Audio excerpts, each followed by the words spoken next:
Yeah, I didn't know we were going to do this. I typically have a soundtrack that I use that helps. We can do it without the soundtrack. We'll do the soundtrack of life. Beautiful. So, what I want to begin by saying there is no incorrect way of doing this. There are techniques that we've learned that work with some people almost universally, and so I'm going to share some of those techniques. So, there are 3 steps. For anyone who's not familiar with this, 3 steps. It is focus, breath, and feeling. So if you haven't done so already, I'm going to invite everyone to close your eyes and allow your awareness to move from the world around you to the world within you. And we want to begin by focusing on our heart center.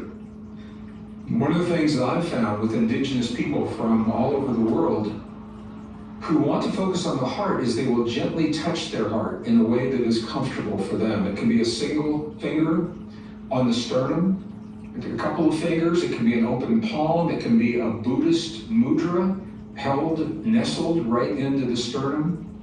But the key is that our awareness will always go to the place in our body where we feel the sensation, where we feel the touch. So if you touch your heart center in the center of your chest and allow your awareness to go to that place. This is the first step. And holding our focus in this place on our heart, the second step invites us to breathe a little bit slower than we would typically breathe. Here's the key.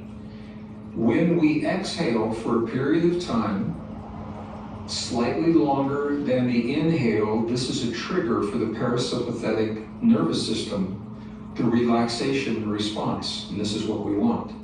So I'm going to invite you, we'll do it for the count inhale, the count of 4, and a release, the count of 6. Let's just do this together with our focus on the heart. Breathe as if we're breathing from the heart. First breath, inhale, begin, and release.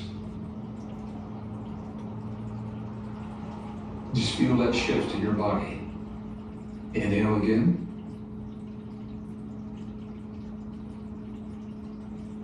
And release.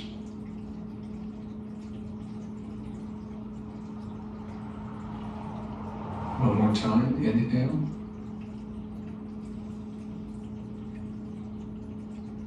Release your breath.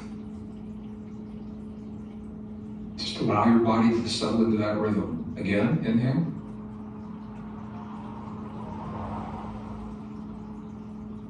And release. And to the best of your ability now, I'm going to invite you to continue breathing just about that pace. Exhaling for a little bit longer than the time that you inhale, while your focus is on your heart, breathing as if you're breathing from your heart. And the third step, so I'm going to invite you to have a feeling because you choose to have the feeling, regardless of what the world is showing you. You're the only form of life that can feel on demand because you choose to feel, and in this instance, I'm going to invite you to feel a positive feeling of gratitude for anything or anyone. Gratitude.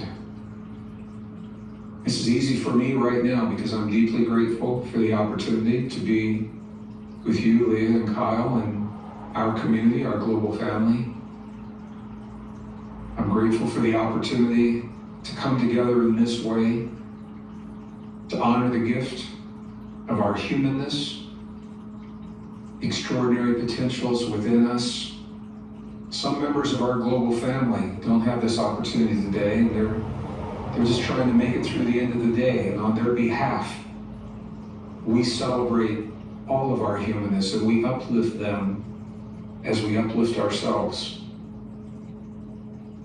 Harmonizing our heart and our brain, just feel that feeling as we breathe from our heart, holding the focus in our heart.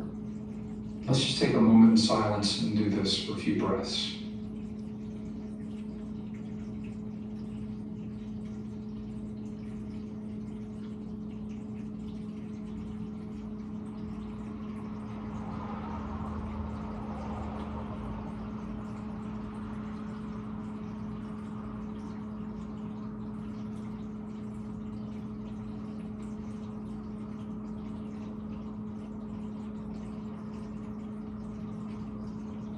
Okay, and with one more inhale, a deep breath. And as you begin to release that breath, become present in the space that we find ourselves in. Gently begin to open our eyes. Allow that breath to release. Thank you so much, Greg. Thank you, Greg. Yeah, well, thank you for the opportunity. And, you know, I've had people say to me, it's interesting, I've had people say this is too easy, this is too simple, because we're conditioned to think in terms of complexity. But I want our community to know that nature is simple until we make it complex through words, numbers, equations. Nature is very, very simple. And it makes perfect sense to me that we would already have the tools that trigger a cascade of healing in our bodies and that feed the field what it is that we want to experience. It makes perfect sense that we would have these today and that we've always had them from the time the first human appeared on the face of the earth. We can compare our genome today to the genome of our ancestors, and the DNA hasn't changed.